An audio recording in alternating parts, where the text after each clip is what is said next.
नमस्कार, आदाब। VOA India के सभी दर्शकों का स्वागत है हमारी इस खास सीरीज समझिए में, जहां भारत की बड़ी सुर्खियों पर हम थोड़ी इन डेप्थ बातचीत कर रहे हैं। और मुझे खुशी है कि हमारे साथ योगेंद्र यादव जी आज वापस हैं इस चर्चा में। एक तरीके से वो मैन ऑफ द मोमेंट हैं, क्योंकि लगातार उनकी बातचीत हो रही है जहां बहुत सारे एग्जिट पोल के जो पंडित्स हैं वो काफ़ी गलत साबित हुए इन चुनावों को लेकर। नरेंद्र मोदी जी को थर्ड थंपिंग मेजॉरिटी की बात कर रहे थे। योगेंद्र यादव जी ने ना केवल सटीक प्रेडिक्शंस किए बल्कि बहुत साफ गोई से वो अपने स्टैंड पर कायम रहें। और योगेंद्र जी सिर्फ एग्जिट पोल्स के लिए ही नहीं बल्कि भारत में लगातार जो पिछले कम से कम 2 से 3 दशकों से सामाजिक सुधारों को लेकर मूवमेंट्स हो रहे हैं, उनके साथ वो अलग अलग तरीके से जुड़े हुए हैं और पदयात्रा करते हैं। अभी भी स्वराज इंडिया के कन्वीनर हैं, तो बहुत एक इम्पॉर्टेंट रोल रही है बतौर एक सामाजिक कार्यकर्ता के तौर पर भी। बहुत शुक्रिया आपका योगेंद्र जी वापस से हमें वक्त देने के लिए। शुक्रिया स्मिता जी। दरअसल मैन ऑफ द मोमेंट हम लोग नहीं हैं, हम अपने आप को खामखा मान लेते हैं।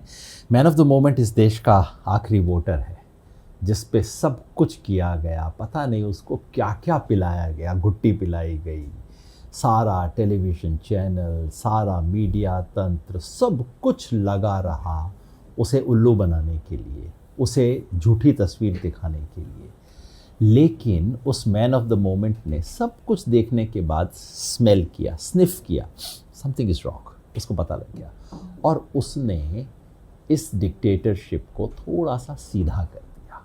सो they should be called man of the moment. हम लोग देखिए बहुत छोटा सा रोल है, वैसे एग्जिट पोल वगैरह का तो कोई ख़ास रोल होना नहीं चाहिए। बड़ा सा अजीब देश में वो हो गया माहौल कि कभी हम बेचारे एग्जिट पोलस्टर को लेके उसके सर पे ताज रख देते हैं, उसे मिठाई खिला के डांस करते हैं, कभी हम उसको पब्लिक फ्लॉगिंग करते हैं। ये सब बेकार की चीज़ें हैं। और मेरा रोल, ऑनेस्टली मेरा रोल ना तो मैं पोलस्टर हूँ, एक ज़माने में हुआ करता था, मैं पोलस्टर नहीं हूँ।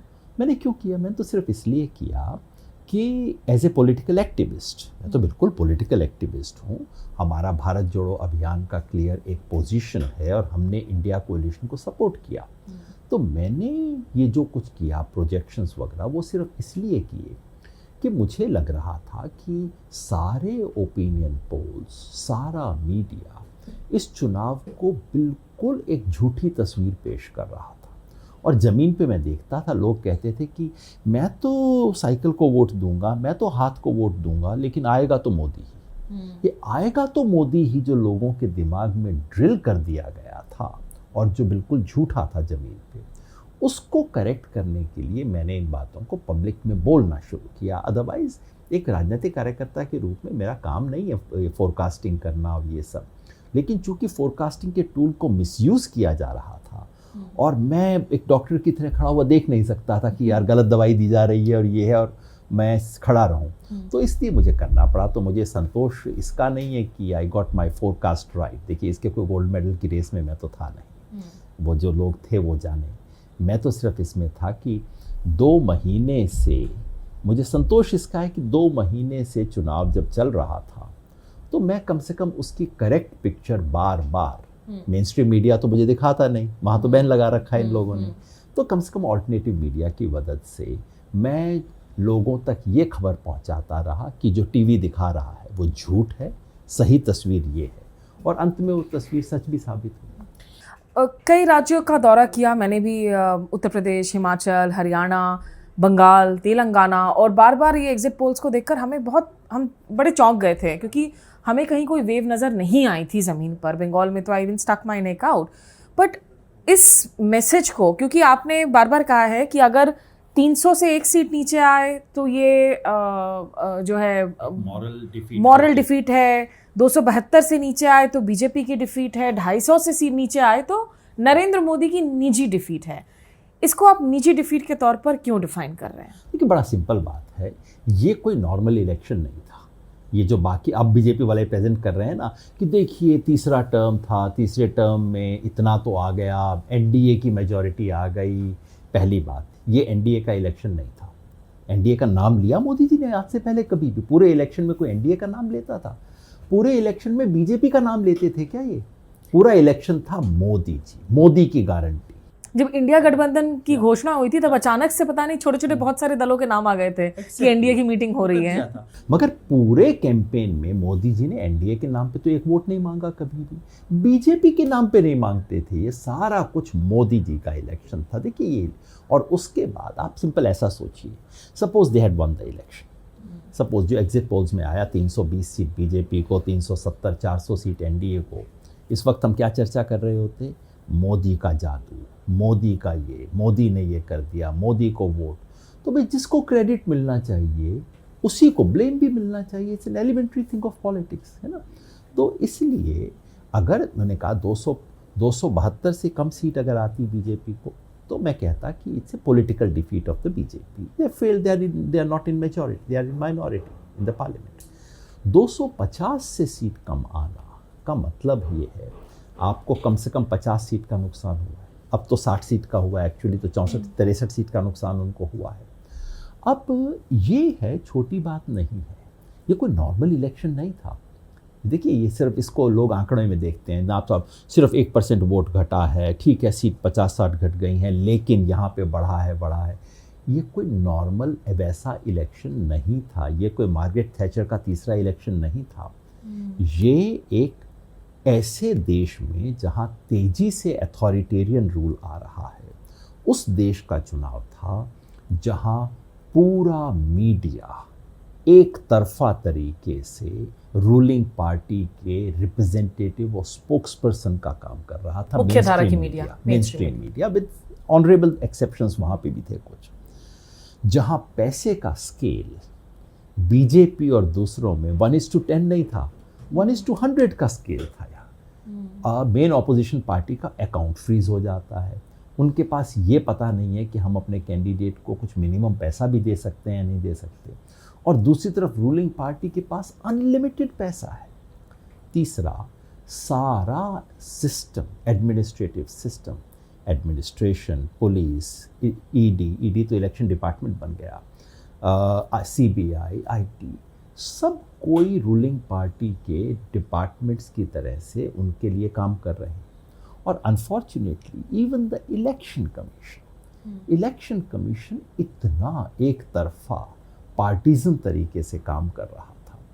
उस हालात में आप चुनाव का परिणाम देखिए, जहां एक प्लेयर के लिए तो आपने दरी बिछा रखी है कि तुम्हें दौड़ना है, और दूसरे को कहा है कि पहाड़ पे चढ़ जाओ, और फिर हम कैलकुलेट कर रहे हैं कि अच्छा ये तो अभी देखिए तो 235 मीटर गया, लेकिन वो तो 240 मीटर चला गया। It's idiotic.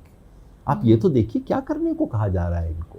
So in that context, if BJP is come down to 240, this is a humiliating defeat not of a party but directly of the person who would have got all the credit. Larger than life brand बना दी गई थी नरेंद्र मोदी की, मतलब वो तो खुद को अवतारित कहने लगे हैं कि बायोलॉजिकल भी नहीं है। तो ऐसे में अगर ये नैतिक डिफीट आप मानते हैं, कि आपको लगता है कि नैतिकता अगर भारतीय राजनीति में आज की तारीख में होती तो उन्हें प्रधानमंत्री नहीं बनना चाहिए था? पूरी दुनिया में ये होता है। अगर दुनिया में कहीं भी ऐसा रिजल्ट आता है तो नॉर्मली जिस व्यक्ति के नाम पर चुनाव लड़ा जाता है वो स्टेप डाउन कर जाता है और कहता है लेकिन मेरी पार्टी अभी भी सरकार बना सकती है क्योंकि हमारे पास ये कुछ है, so let someone else form it. So my party, देखिए बीजेपी गवर्नमेंट फॉर्म कर रही है, ये मुझे इमोरल नहीं लगता, क्योंकि एनडीए के साथ जैसे प्रीपोल अलायंस 272 से आगे है, they are making a claim. I would not call it immoral, but the man जिसके नाम पर चुनाव लड़ा गया, जो आपको 303 से 400 पे ले जाने वाला था और जो 250 पे ले आया है, और वो उस शाम को उसी तरह से भाषण दे रहा है जैसे कि 320 सीट आ गए हों, तो इससे ज़्यादा ब्रेजननेस क्या हो सकती है। तो वैसे तो मोदी और मर्यादा दोनों शब्दों को एक वाक्य में पिरोने से ही घबराहट सी होती है, क्योंकि ये तो उनका स्टाइल नहीं है। लेकिन मेरे ख्याल में हाँ, अगर मिनिमम कुछ कॉन्शियंस और मॉरलिटी बची होती, और मेरे ख्याल में ग्रेस भी, अगर मोदी जी इस वक्त छोड़ देते तो कहीं पूरे देश में उनके लिए सिंपैथी हो जाती, शायद उनके ओपोनेंट्स में भी एक सिंपैथी रह जाती। जैसे सोनिया गांधी ने जब कह दिया था कि नहीं बनूंगी, एकदम पॉपुलैरिटी में सर्ज हो गया था। मैं समझता हूँ दरअसल मोदी जी की पॉपुलैरिटी बढ़ जाती अगर वो 48 घंटे के लिए भी कह देते कि मैं नहीं बनूंगा, लेकिन कुछ है कि वो 48 घंटे के लिए भी ये अफोर्ड नहीं कर सकते। ये बहुत कुछ बड़ा सिस्टम है, जो सारा सिस्टम हिल जाता तो इतना थोड़ा सा भी काम नहीं कर पाए। पर योगेंद्र जी, थोड़ा सा मैं आगे की भी बात करना चाहती हूँ। यहाँ लोगों का जो संदेशा है, अब हमने तस्वीरें देखी कि अब जब संसद में वापस गए हैं नरेंद्र मोदी जी, तो वो संविधान को अपने माथा टेक रहे हैं और संविधान पर मंडराने वाले खतरे को कांग्रेस और ऑपोजिशन ने अपना एक केंद्रीय मुद्दा बनाया। ये जो वोट है, क्या ये एक लेसन इन ह्यूमिलिटी है, जैसा राम माधव ने लिखा इंडियन एक्सप्रेस में?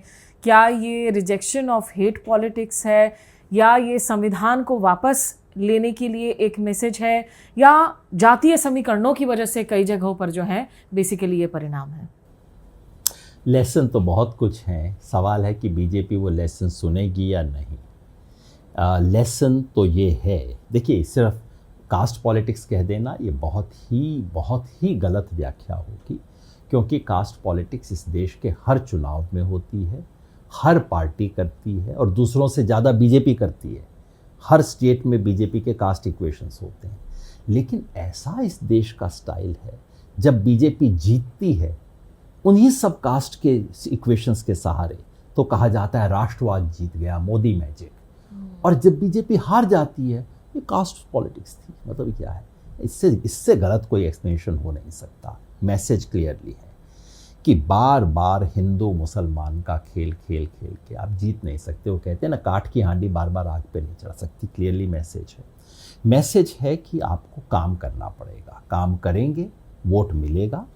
दूसरी सरकारों ने जहां काम नहीं किया, एंटी इनकम्बेंसी थी, आंध्र प्रदेश में, उड़ीसा में वोट मिला। वो कोई हिंदुत्व का वोट नहीं है, वो काम ना करने के खिलाफ एंटी इनकम्बेंसी का वोट है। या आप जहां ठीक ठाक काम करेंगे, संगठन का काम करेंगे, वहां आपको वोट मिलेगा। तो दूसरा ये क्लियर है कि इन चीज़ों से होगा। तीसरा कि इस देश की जनता तानाशाही पसंद नहीं करती। साधारण लोग तानाशाही शब्द का जिक्र कर रहे थे। लोग तानाशाही और ये जो काम है, उठा के चीफ मिनिस्टर्स को जेल में डाल देना, ये सब, इसको लोग पसंद नहीं करते। सवाल है कि बीजेपी इन्हें सीखेगी या नहीं। मैसेज ये भी है कि इस देश के एक छोटे से वर्ग के लिए संविधान एक बहुत बड़ा सवाल है। क्या बीजेपी इन लेसन्स को सीखेगी या कि इन्हें मैनेज करेगी? और दिक्कत ये होती है हर अथॉरिटेरियन रूलर के साथ कि उसे गलतफहमी हो जाती है कि हर चीज़ को मैनेज किया जा सकता है। तो ये जो संविधान को पकड़ के करना, वैसे मुझे बड़ा अच्छा लगा देख के कि चलिए मोदी जी को संविधान याद आ गया। कल सर्वमति की बात कर रहे थे, कंसेंसस शब्द उन्होंने सीख लिया, बड़ी अच्छी चीज़ें हैं। मैंने भी ट्वीट किया था कि जीतेगा तो कॉन्स्टिट्यूशन ही।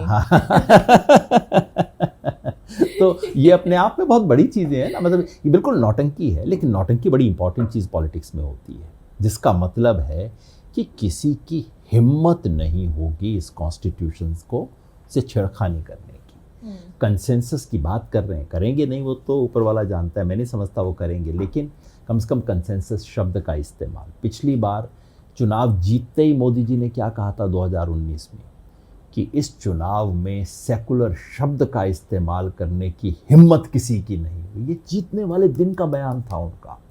इस बार कहते हैं सर्वपंथ समभाव।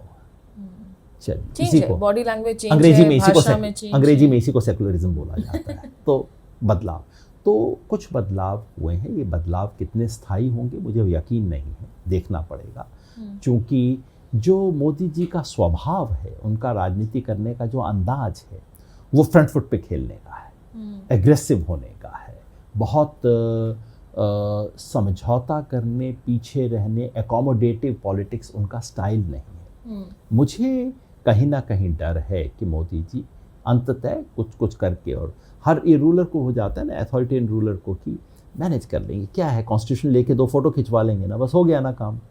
और वो पार्टी ये पार्टी कंसेंसस, यार उसको वो मिनिस्ट्री दे दी ना, पैसे वाली मिनिस्ट्री, इन लोगों को 2 पकड़ा दी, अब ठीक है ना, चुप है, एडजस्ट हो गया, मैनेज हो गया। मैनेज करने वाली जो मनस्थिति है वही चली तो कहीं ना कहीं नुकसान तो होगा। देखना होगा कि ये फोटो आपके बियॉन्ड जाता है या नहीं। लेकिन आपने कहा कि ये रिजेक्शन है कि हिंदू मुस्लिम पॉलिटिक्स अब बार बार ना करें, लेकिन भारत में जो ध्रुवीकरण आया, हमारे ड्राइंग रूम्स आज की तारीख में पोलराइज्ड हैं, हमारे बेडरूम्स पोलराइज्ड हैं। आज की तारीख में अभी भी जो खबरें आ रही हैं, छत्तीसगढ़ में 2 ट्रकर्स को लिंच करके उनको मार दिया गया है। तो जो नफ़रत की दुकान, एक तरीके से जिसको राहुल गांधी ने कहा हम नफ़रत की दुकान बंद करने आए हैं, नफ़रत बंद तो नहीं होने वाला भारत से, या धर्मनिरपेक्षता जो अभी तक जिस स्वरूप में देखने को मिल रहा था, सेक्युलरिज्म, वो भी जो है उसको भी चुनौतियां आएंगी, क्योंकि आज हम ऐसे भारत में जहाँ secularism, liberal values dirty words बना दिए गए हैं। देखिए, नफ़रत इस देश में ख़त्म करना कम से कम 20 साल का प्रोजेक्ट है। आज की इस चुनाव की सफलता से हमें वो लड़ाई लड़ने के लिए बस एक फुटहोल्ड मिल गया है, इससे ज़्यादा कुछ नहीं है। नफ़रत है, कम्युनलिज्म है, झूठ है और रहेगा। बीजेपी अगर सत्ता से बाहर भी हो जाती तो आरएसएस तो ख़त्म नहीं हो गई थी, सड़क के ऊपर ये सब काम तो होंगे। और सच बात है कि सेकुलर पॉलिटिक्स बहुत ही ढीली और निकम्मी रही है। सेकुलर पॉलिटिक्स को जनता से ज़्यादा जुड़ना होगा, ज़्यादा अलर्ट होना होगा, ज़्यादा प्रोएक्टिवली काम करना होगा, तो वो सारा काम चुनाव से नहीं हो सकता। क्या सेकुलर पॉलिटिक्स लेस एक्सेप्टिंग है ऑफ हिंदुइज्म, या जो लोग प्रैक्टिस करते हैं हिंदू धर्म को? बात नहीं है, नहीं। सेकुलर पॉलिटिक्स की दिक्कत ये रही कि उसने नंबर 1 तो इस देश के रिलीजियस सेंटिमेंट जो है उसको कभी समझा नहीं। रिलीजन के बारे में, और एक सिर्फ हिंदुइज्म नहीं, इस्लाम, सिखिज्म सबके बारे में लागू होता है। सेकुलर पॉलिटिक्स का एक डोमिनेंट स्टाइल रहा कि ये रिलीजन जो है बेकार चीज़ है, सुपरस्टिशियस, कम्युनल। ये एक जिस देश के 99% लोग बिलीवर्स हैं, हिंदू, मुस्लिम, सिख जो भी हैं, सब अपने अपने बिलीवर्स हैं, उस देश में लोगों के रिलीजियस सेंटिमेंट को न समझना और उसको सम्मान न करना, ये सेकुलर पॉलिटिक्स की भूल रही। सेकुलर पॉलिटिक्स की ये भी भूल रही कि उसने एक माइनॉरिटी के लिए रेस्पेक्ट को एक ऐसी सिचुएशन में खड़ा कर दिया जहां बाद में ऐसा लगने लगा जैसे कि माइनॉरिटीज़ को कुछ विशेष प्रोटेक्शन दिया जा रहा हो। मिला कुछ नहीं। माइनॉरिटीज़ की हालत, दरअसल मुसलमानों की हालत तो एवरेज से बदतर हुई है, खराब होती गई है। लेकिन जो मुस्लिम एलीट को एक खास तरह का प्रोटेक्शन और प्रमोशन, और साधारण मुसलमान की स्थिति बद से बदतर, ये हुआ है। तो सेकुलर पॉलिटिक्स को बहुत कुछ लेसन्स लर्न करने की ज़रूरत है, पूरा फ्रेश सोचने की ज़रूरत है।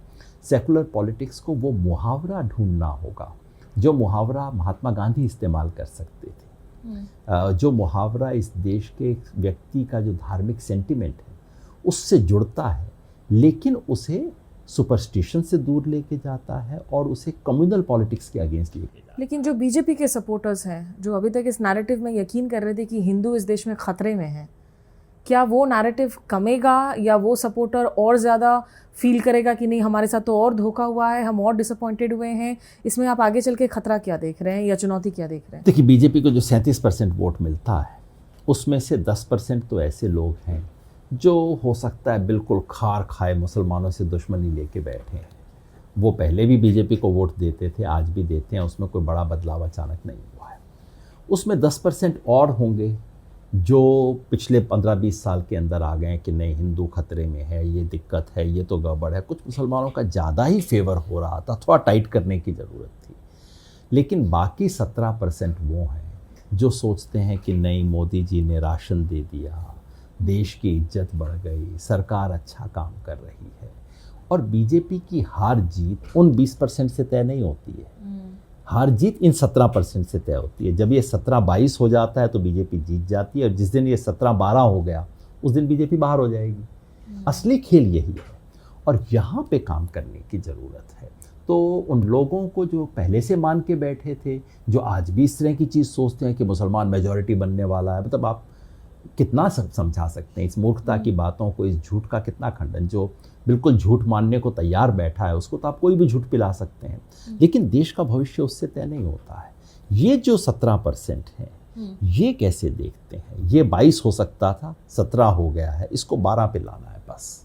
जस्ट आखिरी कुछ सवाल, भारत जोड़ो यात्रा, उसके बाद भारत न्याय यात्रा को लेकर बहुत स्पेकुलेशंस हो रही थी कि ये सेकंड वाले यात्रा की टाइमिंग गलत कर दी, उस वक्त संगठन पर फोकस करना चाहिए था राहुल गांधी को। लेकिन अब जो डेटा आ रहा है, ऐसा लग रहा है कि जहाँ जहाँ से ये यात्राएं गुजरी हैं वहाँ से काफ़ी वोट्स कंसोलिडेट हुए हैं। 2019 के राहुल गांधी और कांग्रेस और 2024 के राहुल गांधी और कांग्रेस में आप क्या फ़र्क पा रहे हैं?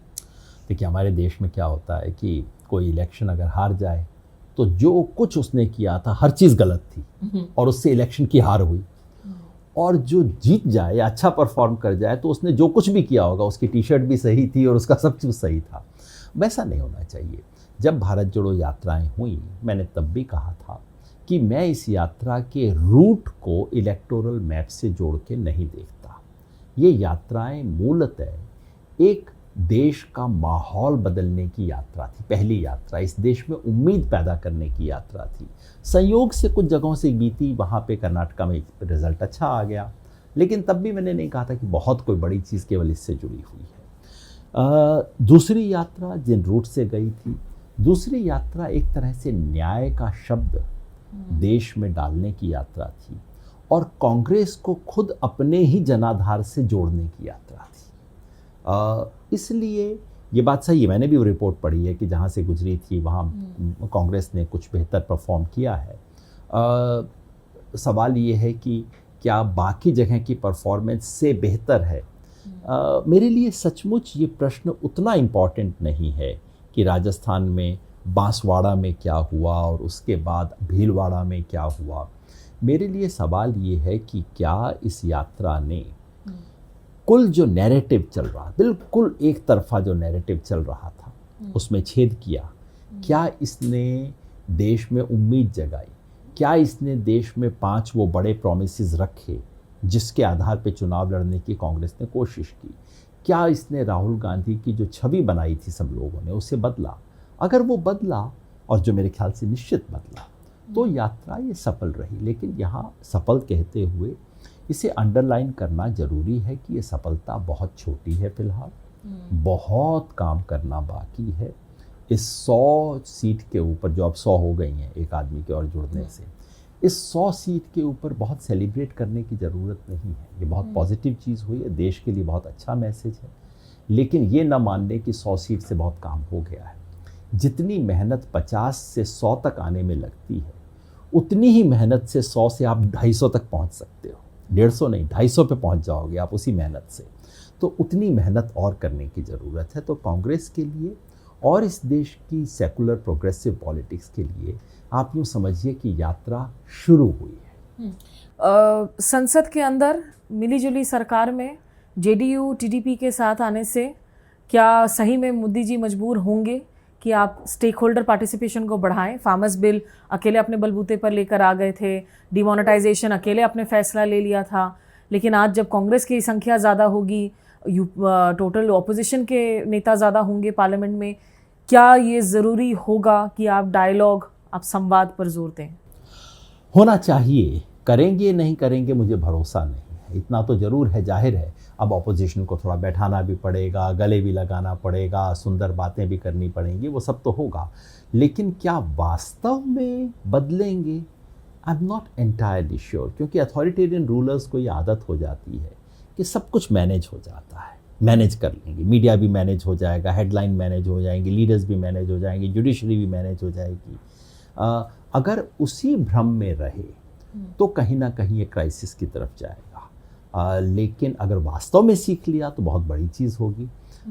आम तौर पे अथॉरिटेरियन रूलर्स सीखते नहीं हैं और वही उनके अंत का कारण बनता है। पश्चिम बंगाल में वहाँ पे मैंने भी लगातार कहा था कि एग्जिट पोल्स बहुत रॉन्ग होंगी और वहाँ पे Mamata Banerjee ground gain back कर रही हैं, वो उन्होंने किया। लेकिन आगे आने वाले असेंबली इलेक्शंस में इस वक्त बीजेपी के रुख को देखते हुए आपको लगता है कि वहाँ तृणमूल कांग्रेस की सरकार को अब सही में अगले असेंबली चुनावों में बड़ा खतरा है? तृणमूल कांग्रेस को जाहिर है काम काफ़ी करना पड़ेगा, क्योंकि बीजेपी का खतरा रियल खतरा है। ये मान के देख लें कि इस बार बीजेपी को पीछे कर दिया और इसलिए असेंबली इलेक्शन में कुछ नहीं होगा, ये गलत चीज़ होगी। लेकिन बंगाल का नंबर तो बाद में आएगा, बंगाल का नंबर तो 26 में आएगा। उससे पहले झारखंड, महाराष्ट्र और हरियाणा इसी साल 3 महीने में है। उसके बाद दिल्ली है, उसके बाद ये बिहार है। तो वहाँ काम करने की सबसे पहले ज़रूरत है। और मेरे ख्याल से अगर इस वर्डिक्ट को, नेशनल वर्डिक्ट, ये 3 राज्यों में भी बीजेपी की हार हो जाए तो फ़र्क पड़ना शुरू होगा, तब बहुत बड़ी चीज़ होगी। ये जो एक फियर है कि बीजेपी छोटे पार्टियों को खा जाती है, रीजनल पार्टीज जो हाथ मिलाते हैं, ये इसे थोड़ा आप एक्सप्लेन कर पाएंगे हमारे? ये तो रियलिटी है, बीजेपी का रिकॉर्ड है कि पहले हर इलाके, देखिए बीजेपी इस देश के बहुत छोटे से इलाके की पार्टी हुआ करती थी, राज्यों के अंदर भी छोटे क्षेत्रों की पार्टी हुआ करती थी। आज हम मानते हैं बीजेपी राजस्थान की पार्टी है। राजस्थान का पूरा जो ईस्टर्न बेल्ट है, वहाँ बीजेपी चुनाव नहीं लड़ा करती थी 1990s तक। उनके पास कैंडिडेट नहीं होते थे लड़ने के लिए, लेकिन वहाँ बीजेपी ने फिर अलायंस किया। ऐसे तमाम जगहों पे जहाँ बीजेपी की अपनी जनसंघ की या बीजेपी की पकड़ नहीं थी, बीजेपी की स्ट्रेटजी ये रही है, पहले अलायंस किया, अगली बार एलआई को थोड़ा दबाया, तीसरी बार एलआई को ख़त्म कर दिया या कूड़ेदान में फेंक दिया और चढ़ाए। सबके साथ उन्होंने किया है। यही चीज़ जाहिर है वो कर्नाटका में करने की कोशिश कर रहे हैं, यही चीज़ अब तेलंगाना, ये आंध्र प्रदेश में करने की कोशिश है। और अंततः ले दे के देर सवेर जनता दल यूनाइटेड के साथ होना तो यही है, जो कि शिंदे जी के साथ भी होना है। तो ये बीजेपी की स्ट्रेटजी है। अगर उनके एलाइज ये नहीं देख पाते तो उनका अपना अंत होगा। Just last 2 questions finally. Uttar Pradesh में पिछड़ा दलित अल्पसंख्यक, पीडीए, बैकवर्ड्स, दलित्स, माइनॉरिटीज़, इसकी जो कॉम्बिनेशन पर बात की अखिलेश यादव की इमर्जेंस को आप कैसे देख रहे हैं? क्या यूपी में माना जाए कि एक तो अंदर घाने भी बहुत लड़ाई चल रही थी फील्ड पे, हमने जगह जगह महसूस किया कि वो रियल लड़ाई बिटवीन न्यू दिल्ली, योगी आदित्यनाथ की पॉपुलैरिटी ज़्यादा है, लेकिन इन सब के बीच में जो अखिलेश यादव की भी वापसी हुई है कांग्रेस के साथ हाथ मिलाकर, क्या ये स्टैंड अलोन वापसी होगी या यहाँ कॉम्बिनेशन में ही आगे आने वाले दिनों में काम करते रहना पड़ेगा? आप इस टर्न अराउंड को कैसे देख रहे हैं? अगर समझदारी से करते हैं तो दोनों को एक साथ काम करना होगा, क्योंकि अभी अगर कांग्रेस सोचे कि हम अपने दम पे कर लेंगे तो वो सही नहीं होगा, और अगर अखिलेश सोचें कि कांग्रेस के बगैर काम चल जाएगा तो वो भी सही नहीं होगा। क्योंकि इस अलायंस में, और मैं समझता हूँ बीएसपी का एक सिग्निफिकेंट वोटर जो पलट के इस बार एसपी के पास आया है, वो कांग्रेस के मौजूदगी के कारण आया है। तो इस अलायंस को बनाए रखना जरूरी है, और इसे किसी एक व्यक्ति की सफलता की बजाय इस पूरे गठबंधन की सफलता को देखना। और दूसरी एक बहुत अच्छी चीज़ की अखिलेश यादव जी ने, कि उन्होंने रियलाइज़ किया कि यादव मुसलमान से आगे जाने की ज़रूरत है। ये जो पीडीए है ये इसकी रिकग्निशन है, और सिर्फ वो नाम में नहीं था, टिकटों में था। टिकटों में काफ़ी गैर यादव ओबीसी को टिकट दिए गए। जनरल सीट पे दलित कैंडिडेट को उतारा गया, फैजाबाद, अवधेश। तो इन चीज़ों से ये एक सही सिग्नल थे। तो अगर इसी दिशा में आगे बढ़ते हैं तो निश्चित ही 2027 के चुनाव में बीजेपी को हराया जा सकता है। उड़ीसा में क्या बीजू जनता दल अब खत्म है? क्योंकि वहाँ पे सक्सेशन प्लान भी नहीं है नवीन पटनायक जी का, भले ही पांडियन साहब लीड कर रहे हों, और जिस तरीके से राउट हुआ है, क्या उड़ीसा एक डोमिनेंट स्टेट बनने वाली है बीजेपी के लिए? अभी से तो कह नहीं सकते, पर हाँ बीजेडी के लिए वापस आना मुश्किल है। मुश्किल इसलिए है कि उनके पास कोई सक्सेशन प्लान है नहीं, उसी के कारण ही तो सारा प्रॉब्लम हुआ। वो पांडियन जी के हाथ में सत्ता देना चाहते थे, उड़ीसा की जनता को स्वीकार नहीं हुआ। अगर अब बीजेपी का मुकाबला वहाँ बीजेडी करेगी या कि कांग्रेस करेगी। देखिए जैसे तेलंगाना में जब बीआरएस का मेल्टडाउन हुआ, चुनाव हारी और उसके बाद मेल्टडाउन हो गया, वैसा ही कुछ उड़ीसा में हो सकता है बीजेडी के साथ, बशर्ते कांग्रेस ये मौका देखे और इसमें आगे तेजी से बढ़े। Final question, Congress working committee की बैठक होती है, वहाँ यूनानिमसली रेजोल्यूशन पारित किया जाता है कि leader of opposition Rahul Gandhi बने। Rahul Gandhi as leader of opposition सही चॉइस होंगे? आपको लगता है उन्हें बहुत जब पोजीशंस ऑफर किए गए हैं वो रिलक्टेंट नजर आए हैं पिछले कुछ वक्त में? How has Rahul Gandhi changed? मुझे लगता है उन्हें स्वीकार करना चाहिए। मैं नहीं जानता क्या होगा, लेकिन ये जो छवि है कि वो सत्ता से, पावर के हंगरी नहीं है, वो बहुत अच्छी छवि है। लेकिन एक स्टेज के बाद कहीं लगने लगता है कि आप जिम्मेवारी लेंगे कि नहीं लेंगे। और वैसे भी कांग्रेस का अध्यक्ष है और असली नेता राहुल गांधी है, तो पावर विदाउट रिस्पॉन्सिबिलिटी लगता है दिखने में। और देखिए वैसे भी जिसको डी ज्यूरे और डी फैक्टो कहते हैं, उसमें अंतर नहीं होना चाहिए। तो अगर खड़गे जी अध्यक्ष हैं और राहुल गांधी एलओपी हैं, लीडर ऑफ ऑपोजिशन हैं, पार्लियामेंट्री पार्टी के लीडर हैं, तो मैं समझता हूँ कि ये पार्टी की स्थिति का एक सही बयान होगा ना। वो जो बार बार पूछते हैं कौन राहुल गांधी, सच है कि इस वक्त राहुल गांधी कांग्रेस को लीड कर रहे हैं और तमाम पार्टियों में होता है, पार्टी का अध्यक्ष सबसे बड़ा लीडर हो, इसकी कोई ज़रूरत नहीं। नड्डा जी को कौन लीडर बताएगा बीजेपी का, शायद बीजेपी का वर्कर भी नहीं मानता उनको तो लीडर। उसकी तुलना में तो खड़गे जी वाकई में लीडर हैं कांग्रेस पार्टी के। तो नड्डा जी को ये इंटरव्यू बड़ी दुखदायक लगेगी। आप ही बताइए, आप बीजेपी के किसी वर्कर को कहीं मिलिए और कहिए बीजेपी के बड़े लीडर कौन है, बिल्कुल बिना प्रॉम्प्टेड फटाक से पूछ लीजिए, वो शायद टॉप 10 में नड्डा जी का नाम न गिनाएगा। सच्ची बात है, वो भी जानते हैं, वो तो सार कोई जानता है। उस लिहाज से खड़गे जी की एक अपनी स्टैंडिंग है और कांग्रेस के संगठनात्मक निर्णयों में खड़गे जी का एक अपना दखल है, उनकी स्टैंप है, जो नड्डा जी की तो कतई नहीं है। खैर, तो मैं कह रहा था राहुल गांधी को एक अगर वो जिम्मेवारी लेते हैं तो स्पष्ट होगा कि संगठन को एक व्यक्ति लीड कर रहा है और पार्टी को इलेक्टोरली पब्लिक के अंदर दूसरा व्यक्ति लीड कर रहा है, जो बहुत सामान्य साधारण स्थिति है। वो अगर ऐसा होता है तो इसका स्वागत होना चाहिए। Are you willing to crystal gaze कि नीतीश कुमार जी कब तक रहेंगे कोalition के साथ में? मैं बिल्कुल नहीं बता सकता इन चीज़ों को। जनता के वोट का अनुमान लगाना आसान है, पॉलिटिशियन की मूव का अनुमान लगाना बहुत नीतीश जी का तो डेफिनेटली नहीं। नीतीश जी का बहुत ही कठिन है। तो मैं तो इस बार भी गलत हुआ, मैंने सोचा था कि जेडीयू की परफॉर्मेंस ज़्यादा खराब रहेगी, वैसी हुई नहीं है, मैं गलत था इस मायने में। कहना बड़ा मुश्किल है, लेकिन अब नीतीश जी की राजनीतिक पारी बहुत लंबी नहीं है और सुनते हैं कि कोई एक बड़ी पोजीशन उनको मिल जाएगी ताकि वो अपनी राजनीतिक पारी का एक सुंदर समापन कर सके। आज कुछ खबरें आ रही थी कि शायद इंडिया ब्लॉक ने उनको, सूत्रों के हवाले से, इंडिया ब्लॉक ने उन्हें प्रधानमंत्री पद का ऑफर दिया था, वो उन्होंने ठुकरा दिया। पता नहीं वो सोर्सेस क्या बोल रहे हैं।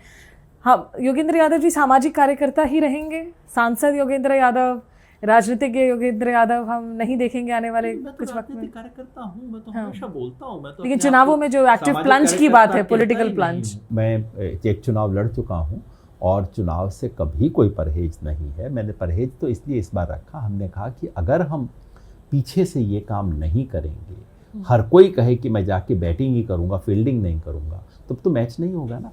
तो हमने तो चुना था, ना तो मैं राजनीति से मेरा परहेज है, ना चुनाव से कोई परहेज है।